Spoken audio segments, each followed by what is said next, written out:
Hi guys, this video is about who I am.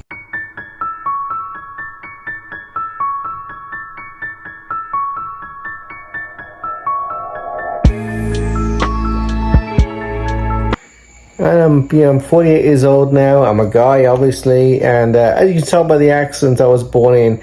But I've been coming to England a long time ago, and growing up over there is very different to growing up over here. The schools are very different. The schools are very strict over there. And yes, we had religion in schools back then, and you had to go through the religion stuff, and that was it basically. If you, I think it could be. They got a little more lenient. I think you could be excused from the prayers in the morning if you really wanted to. But most kids didn't do that. And if you didn't want to get in trouble in school, no, the headmaster, Mr. Evans, would walk around with a big stick, for want of better words, and if you were messing around at the dinner table, you would hear about it from the stick. You know, it was definitely a different school experience to the way schools are right now. There was still a lot of bullying, and there was still a lot of other stuff like that going on. But it was also very safe. You know, we walked to school every day, we walked home every day, and there wasn't any problems with some of these weirdos that we seem to have in the world today. Most embarrassing moment in my elementary days. I was sometimes not the most popular kid in school. In fact, I'm still to this day can say things that can make people rather unhappy of me, shall we say. So one day I did something in the playground, not really sure what it was, but basically every kid in the whole entire playground was picking on me and bullying me. So the headmaster, in his infinite wisdom, decided rather than round the whole school up and get the whole school in trouble, he was just going to round me up and put me in front of the headmaster's office for the next couple of hours. So I would stand in the hallway in front of the headmaster's office for a few hours while all the kids that were picking on me continued to have their playtime. Of course, my mom found out of this and didn't like it too much, and next thing you know, she marched up the school and was telling off the headmaster because all the bullies ran the playground having fun, and I was standing in the hallway watching the secretary count the lunch money. So it wasn't a good experience. Then moving on to high school, a few bonehead decisions in high school, because we all do stupid stuff in high school, kids. That's just the way it is. I was hanging out with a kid who was we'll call him Richard. We'll leave the last name off this. Who was really a bad influence in my life, shall we say? So one day we decided that it would be fun to put a trash can over my head and walk around the upstairs of the school with a trash can on my head. Yeah, I'm not sure exactly what we were thinking. We were kids. I think we were like 12, 13 years old, I guess, or something like that. So Richard puts his trash can on my head, and I decided to walk around the school with a trash can on my head. Lo and behold, the principal, who never comes out of his office ever, decides to come out of his office and do a school inspection. So I'm walking around the school with a trash can on my head, and the principal comes around the corner, and I come face to face with the principal. You can imagine how that went down. So that didn't work out too well, and he screamed at us and said that he was going to send a letter to our parents and telling us how much a trash can cost and stuff like that. That never happened. He was all about show, and fortunately the parents never found out, and we got through that one okay. The other stupid decision was, for one day I decided that I wanted to get in a fight. So rather than pick, a normal kid to fight with, no, I chose to fight with Roger Moore. Now, this isn't the James Bond Roger Moore. This is a different Roger Moore. This guy was like a 6 foot tall, so I think it was like 6'6" black guy. He was about 6'6" tall, about 6 foot wide. He was the biggest kid in the school. I decided to fight him. After picking the fight with him, I decided to then avoid him for the next several weeks, which is probably a good idea for my health. And I spent the next few weeks avoiding the guy after saying I was going to fight him. That was just a bonehead decision. Fortunately, we did manage to avoid each other for a few weeks until the whole situation kind of blew over. Crushes. There's a couple of girls who had huge crushes on me. The one girl was Sarah. That was funny actually. She managed to get my phone number off the teacher of our class somehow. So she called my parents' answer phone. And my parents at that time were running a business. And the phone rang one night, and the answer phone, kind of picked it up. It was after work hours, and my parents never answered the phone after work hours. After at 5 p.m., they would never answer the phone because it's usually a business call. And this girl calls, and I could hear her friend giggling in the background while she was saying, "Hey, do you want to go out with me?" and stuff like that. But she never left her name, and she had never left my name on the recording. So I was like, well, I don't understand this, because I was a little naive at the time. So I just erased the recording and didn't think about it again. And then several years later, I thought about that. I was like, I know who that was. I recognize that voice now. That was Sarah from my class. I was like, okay, well, too late now. That was like 5-10 years ago, whatever it was. But that was the first kind of girl who had a crush on me in high school. And then there was another one in college. That was another bonehead decision of mine, basically. I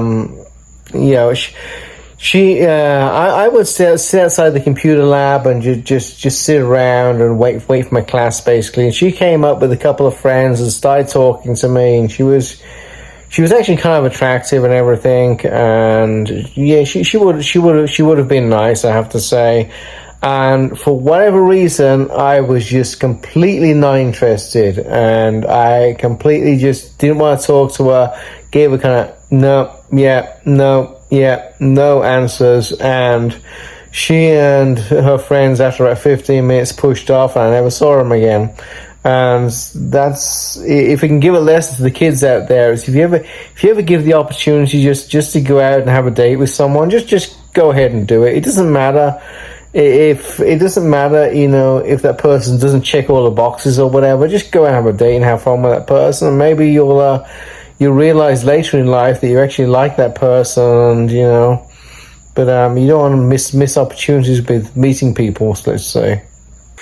I think my dad also was a big influence in that, because my dad was very strict on don't get involved with girls until you finish with college, because I think he saw that, a lot of guys, when they get into relationships and stuff, the love brain takes over, and before long, it's like they're not focusing on the schoolwork, they're not focusing on handing in assignments, they're not focusing on studying, and they kind of lose track, and before long, they're kicked out of college, and he didn't want that to happen, especially because he was paying for a lot of the college at that point. So I think he influenced my decisions a lot, but I did start dating when I went away to college eventually, and that was a lot later in life.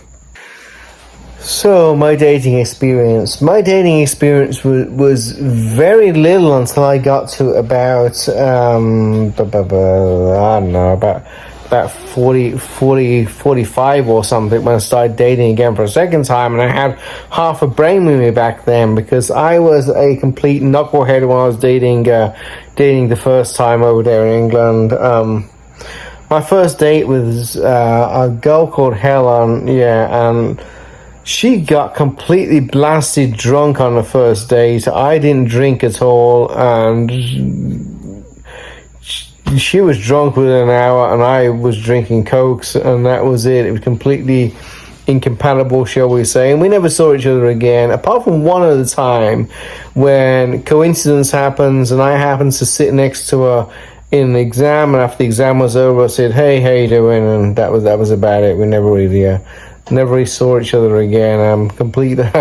Complete compatibility crash, shall we say, because I was as sober as a judge, and she was as drunk as a drunk sailor, so it didn't really work out too well. And I went on a few dates after that, but I didn't really get dating sorted out and together until I was in my 40s. After the first marriage ended, and I started dating again. And I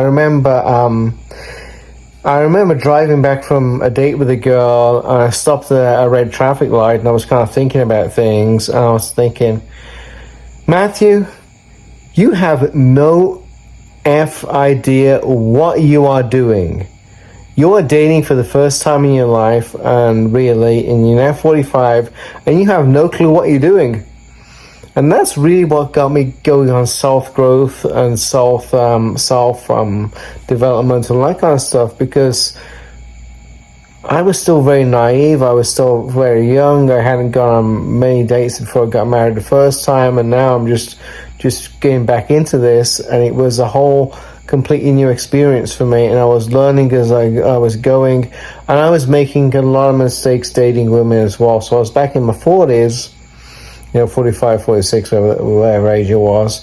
I was dating women, and I was making a lot of mistakes as well. I was still very new to everything, and it was still a new and difficult experience for me. But the good thing was I was getting to live again, which was pretty awesome. I was getting a second chance at everything. My first degree was in geology, and that was a stupid decision. Basically, I went to this college and didn't know what I was studying. I wanted to study computer science, but back then you needed an A in math to do computer science, and I was not no mathematician, that was for sure. So I went into the guidance counselor's desk, and I should have known. The guidance counselor had a whole bunch of rocks on his desk. That would have been the first point of Einstein to think that something was wrong here. And then the guidance counselor said, well, why don't you study geology? I actually think the guidance counselor ended up being one of my professors later in the class, and he probably got a few brownie points from getting someone to sign up for that. So I studied geology, and I went on to get a degree in geology, become a geologist. Interesting thing is that I ran into the one of the professors much later on in my career when I was working with computers, and the whole geology program by then was ended. He had become a computer science teacher, and he was saying, well, we just stopped the program because there wasn't enough kids signing up for it. So it was a very unpopular degree, shall we say. But I studied it, and I got a piece of paper to say I graduated. But I have to say, studying geology was one of the most stupid decisions of my life, and if I could do it again, I wouldn't. Just if you're going to spend 3-4 years studying something, first thing to do is make sure your heart's in it. My heart wasn't in geology, that's for sure. Make sure your heart's in it. And second, make sure you can get a gosh darn job in it. If you study, underwater basket weaving or something, that's awesome and that's great, but you know what, you're not going to be able to get a job in it in a few years, and you have to be able to make money. What it comes down to really is a degree's useless if you can't make money in it, and you can't make money in geology. It's basically, very few people make money in geology, and I wasn't going to be one of those very few people, shall we say. After that, I started applying for jobs like crazy, and I had a few small jobs, shall we say. The first job was a school bus driver, believe it or not. That was pretty entertaining. It wasn't really a job because it was voluntary, but it got me out and about, and it got me driving, and I could sometimes use the bus to pick up groceries and stuff. So it was kind of useful. It was kind of a fun way to spend my time. Didn't really give the kids too much trouble. Then I got a job in the accounts department of a bookstore, which is actually pretty interesting because I worked the high-profile accounts.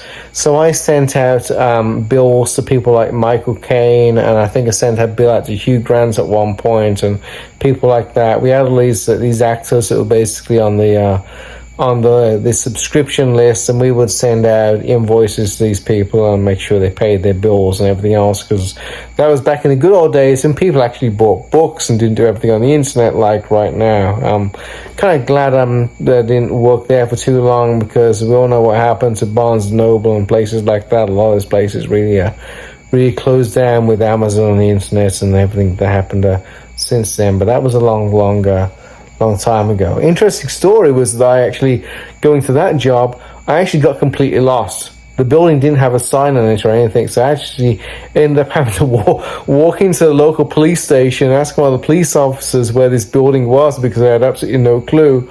And my dad always said, if you ever get lost, walk into a police station, because the police always know where everything is in the local community. So I just walked into the police station that day and asked, okay, where's this particular employer? And they found it for me. They said, oh, it's 3 buildings down the road or wherever it was. And I found it then.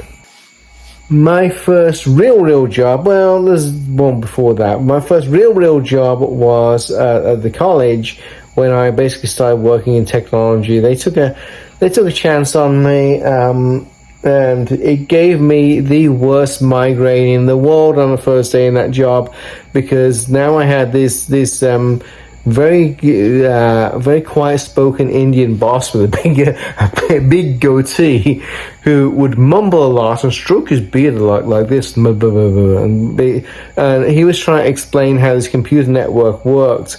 I knew absolutely nothing about computer networks, so I was trying to learn on the go. I knew nothing about servers, knew nothing about RAID arrays, knew nothing about switches, all this kind of stuff. I was trying to learn on the go, trying to absorb all this information on the go. It was giving me the worst headache in the world, like you can imagine it would, and it was a rough day for me. But you know what, I was young and I learned fast, and despite a few instances where I got chased out the computer room by a ghost, which will maybe go into another video, it was actually a pretty good entertaining job. Before I go real back to ancient history, the first job which involved me showing up was a thing called work experience, which they did back in high school. In high school, you had, I believe it was 3 weeks or 4 weeks, where you were assigned to a company to do work experience, where you would just do a job, basically. So you had an idea of what it was like to show up to work and do whatever, and you wouldn't get paid. So my dad was very into the railroad, so he managed to get me into the railroad, and I was fixing trains. That may sound cool. No, trains are big, they are dirty, they are messy. I came home every day looking like a coal miner from the pit. I was just black every day. Every day when I walked in, my mom would say, "Get in the bath right now." Basically, there was a lot of maintenance work going on. I was doing lots of oil changes on trains. If you think an oil change in a car is messy, wait till you do an oil change on a huge locomotive, and you'll realize it is about 100 times more messy, because there's about 100 times more oil in those things. It was absolutely terrible, and it was messy, and fortunately I didn't have to deal with some of the other things, but some of the guys that are over there had to do things like pull body parts from other trains, and there was suicides, and had to do things like that, which weren't very nice at all. Fortunately, the young kid didn't have to do any of that stuff, but I did have to do the oil changes and inspect the wheels as well. That's one of my more important jobs, was to inspect all the wheels to make sure none of the wheels were going to fall off the train. Yeah. I was a young kid. I was like 15, 16 years old, and I was assigned to checking the white lines on the wheels to make sure the wheels weren't slipping, because if the wheels slip on a train, they can fall off. Fortunately, it didn't happen, so we were good. But that was my first ever job, and no, I didn't get paid for it, and I got as messy as a coal miner. So this is part 1, and stay tuned for part 2 coming soon of Who I Am. Thank you.